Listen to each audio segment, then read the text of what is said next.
Hello and welcome back to my Highfleet hard mode preparation videos. We're almost there, ready to kick off the campaign. We've just got a couple more jobs to do. We need to build our flagship, which is going to be the subject of this video, and then we also need to build our brawler ship, which I'm looking forward to looking at all of the submissions people have done for this design of ship and comparing them to what I come up with. I think it's going to be really interesting.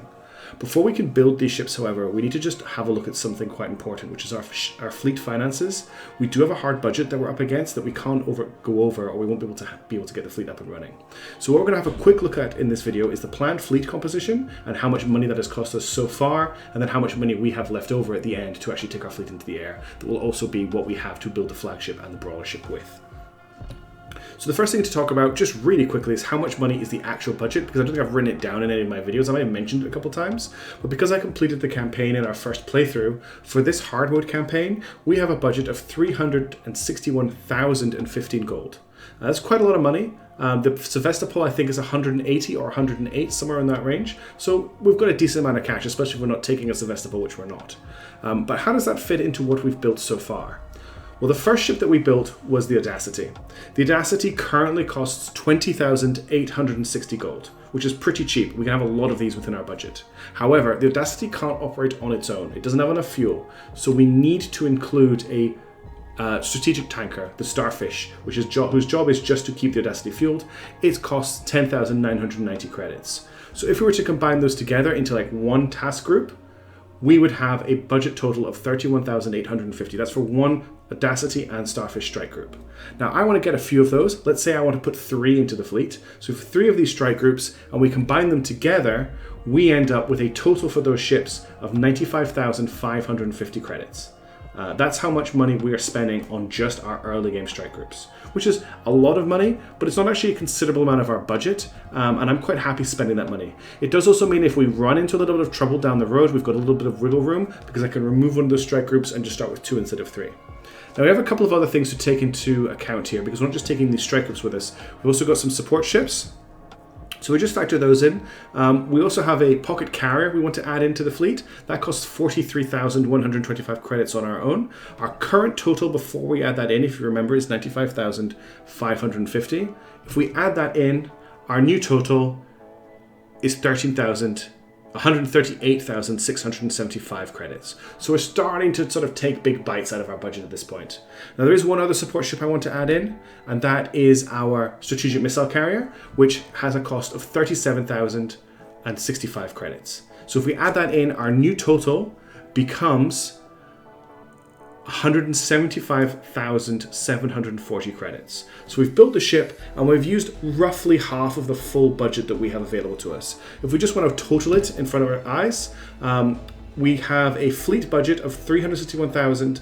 I've actually put a typo in there. It's only 361,150. Our running total so far is 175,740 credits, which leaves us with 185,275 credits to deal with. Now, I don't know about you. I do find it quite hard to visualize large sums of money like that in terms of usable cash and how that will equate out to things. But if we think about things, what I've got left to build, as far as I'm concerned, is 1 or 2 brawler ships, which are the 2 ships that are sort of blurry there because I haven't got a design for them yet, and a massive aircraft carrier to act as our flagship. Because the support carrier is mostly there as a strategic tanker and support carrier. It's not there to do the primary massive air operations that I want to use to push into this game.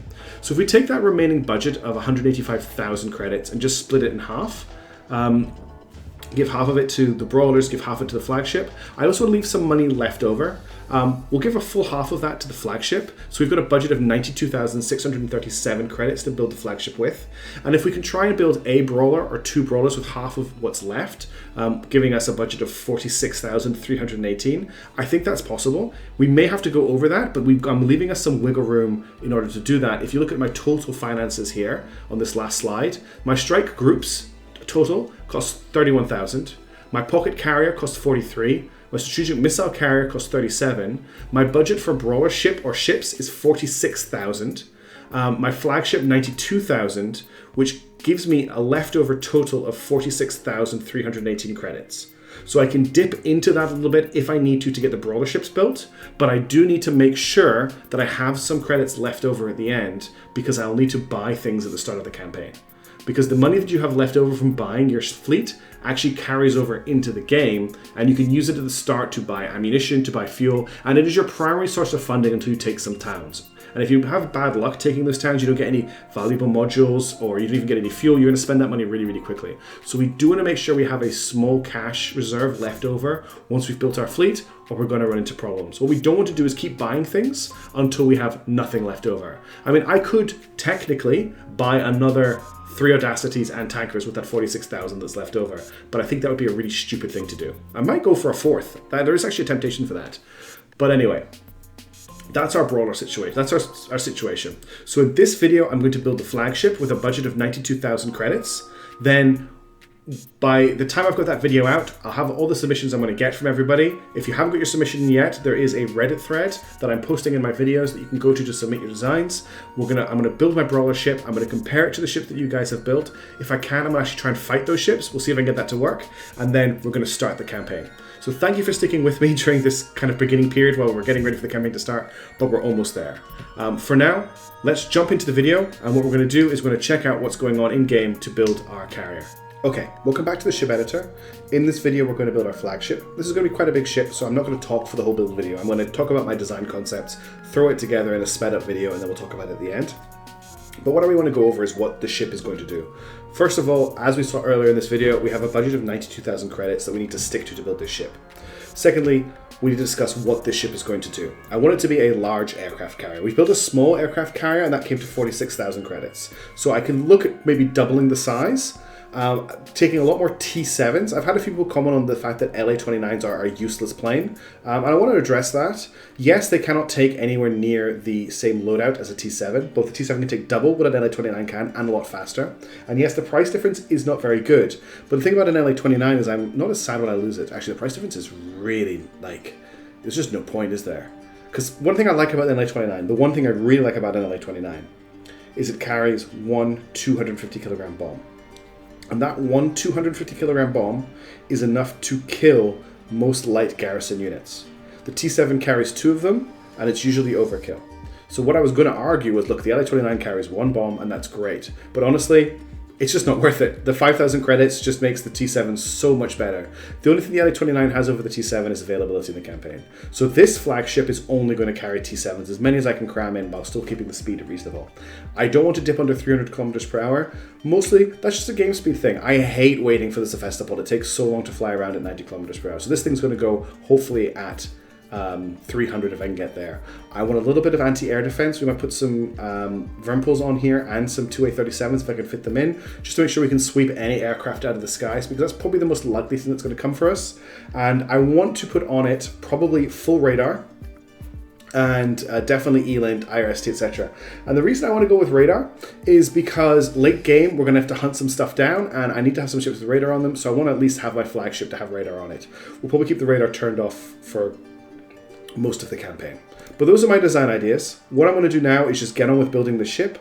It's going to take me a while to build, so I'm not going to discuss things as I have, and you've kind of seen my building style so far. And then we'll get to the end of the video, we'll maybe give it a test run, we'll talk about what I've come up with, and I will see you then. So let's go.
Okay, here's the finalized aircraft carrier Flagship. It is a little bit insane. I've gone for some really bizarre design choices here. The double-decker flight deck, I think, is a big one. I've always wanted to try a double-decker flight deck. It means you don't have to make your ship too long. It does work. We've got 14 T7 stocked on this ship, which is a lot of firepower.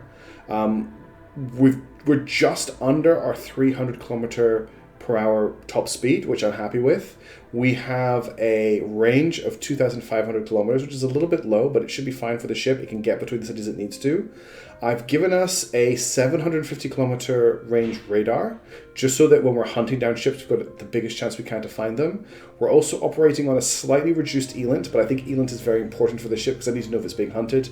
And I've also added IRSTs on both sides to make sure that we can see any incoming missiles. If I keep a couple of planes back at all times, I've got time to launch them with A8 missiles to hopefully intercept any incoming strategic missiles that are here to blow us out.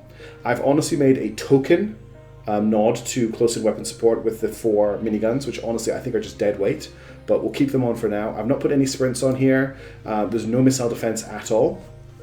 It is the biggest downside we have with this ship is that it is over budget. We've come in at 101,000 credits. Our budget goal was 92,000. So if we go ahead with this, we're looking at dropping our leftover budget pile from 46,000 credits to 38,000 credits, which is still fine. I think it's okay. I've never actually built a custom flagship before, especially one that's not designed for combat. I'm not very good with big ships, so I know this looks really ugly, but I quite like it. It's kind of like my weird child, and I'm really happy with it. So I want to take this into the campaign. It's probably going to fail miserably, and we're going to have to go in for Season 3 of hard mode and play with something a little bit more tightly focused. But for now, I'm really, really happy with that. There's only one thing left to do in this video, and let's actually make sure that it can land. This was just massive landing gear deploy. Now this is an absolutely terrifying landing strip that we've been given. I might be able to land on these 2 10s over here. We've got quite a bad lateral wobble. But we have to find somewhere I can put the 2 feet down where we're not going to crash into the ground. I'm going to try and land on these 2 10s here. We don't ever need to land this ship if it needed to go through extensive repairs. Are these too far apart? I think we can just do this. If I had one concern with the ship, it's the range. But we'll see how this goes. It looks like a massive monstrosity, and I quite like that in my ships. Perfect. Okay, the ship can indeed land. Success.